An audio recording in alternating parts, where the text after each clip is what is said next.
Language versus dialect. If so, what really is the difference between a language and a dialect? Most people, especially in the Philippines, believe that it is only a language when the state has declared it is the official medium of communication. Otherwise, it is a dialect. So, in the Philippines kuno, most people believe nga ang language, matawag lang kuno doon mo siya language kung ma-declare siya nga it is a language, especially the Filipino.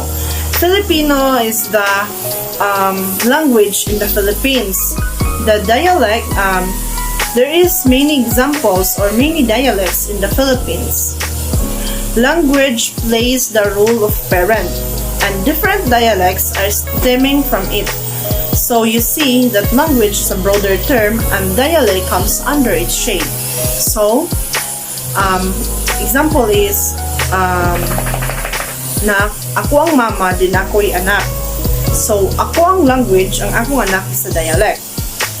For the example is, the language is Filipino and the dialects are Cebuano, Batanggenyo, Ilocano, Kapampangan, Waray, and Karaya. Those are examples of dialects. Language is an abstract system of symbols and meanings governed by grammatical rules. So, ang language kuno is kanang system kuno daw siya sa mga symbols, meanings, and grammatical rules. There are two main aspects of language. First is spoken, and the second is written language.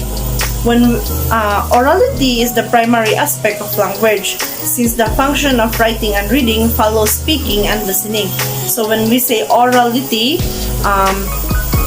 it is the aspect of language which is kanang mag-write and mag-reading. Then follows the speaking and listening. So when we say language, we should be informed in oral. So it is part of oral. Although language is governed by a set of rules, it is not static. The language evolves and changes in every moment. For example, new words, new sentence structures, etc. are constantly introduced to the language. So, every year or ga-improve kun daw ang language because naay mga words nga mag-add and mag-add. With the passage of time, they become a part of the language. Similarly, some words become archaic and go out of use or change their meaning. It is mainly the speakers of the language that are directly responsible for these changes. Language is a fascinating subject, and it can be studied under various categories such as phonology, morphology, syntax, and semantics.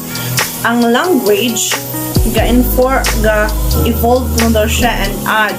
So, nado kuno every year mag-add kuno daw new words, new sentences, and new meanings. Language is a fascinating subject because it can be used and studied under various categories such as phonology, morphology, syntax, and semantics. So, magamit ko na doon na siya nga mga subject under various categories. Language is the method of human communication, either spoken or written, consisting of the use of words in a structured and conventional way. So, when we say language, human communication it is a human communication, either istorya or isulat na to siya. So, what is dialect? Dialect is a version of a language spoken in a particular geographical area or by a particular group of people. This could also be explained as social or regional variety of a language distinguished by grammar, pronunciation, or vocabulary. This is especially a way of speaking that differs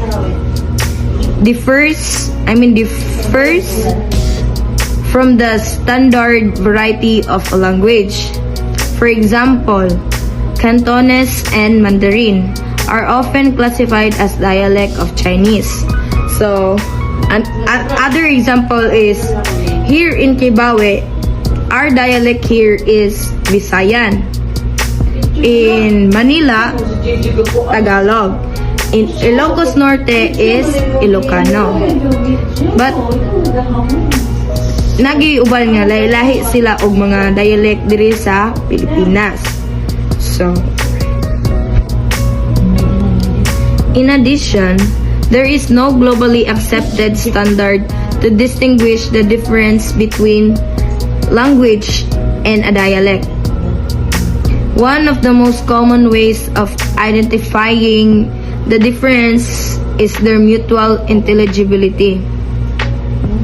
If two speakers of two varieties can understand each other, then it is accepted that the two varieties are two dialects.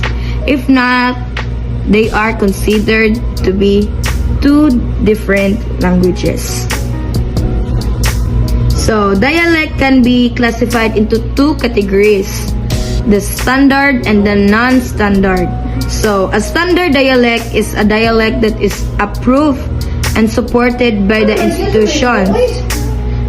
Likewise, non-standard dialects are those that are not supported by the institutions.